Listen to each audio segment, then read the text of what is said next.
அன்பான சகோதர சகோதரிகளே, இன்று இரவு நேர தேவனுடைய வார்த்தை சகரியா 3ஆம் அதிகாரம் 12ஆம் வசனம். உன் நடுவில் சிறுமியும் எளிமையான ஜனத்தை மீதியாக வைப்பேன், அவர்கள் கர்த்தர் நாமத்தின் மேல் நம்பிக்கை வைப்பார்கள்.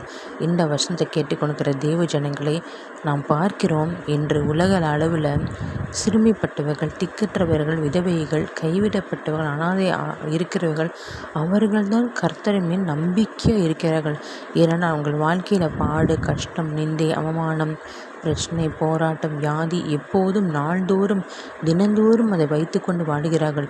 ஆனாலும் கர்த்தர் மேல் நம்பிக்கை அவர்களுக்கு குறைவதில்லை. உங்களுக்காக ஜெபிக்கிறேன். ஆகவே தான் கர்த்தர் இந்த வசனத்தை மூலம் உணர்த்துகிறார்.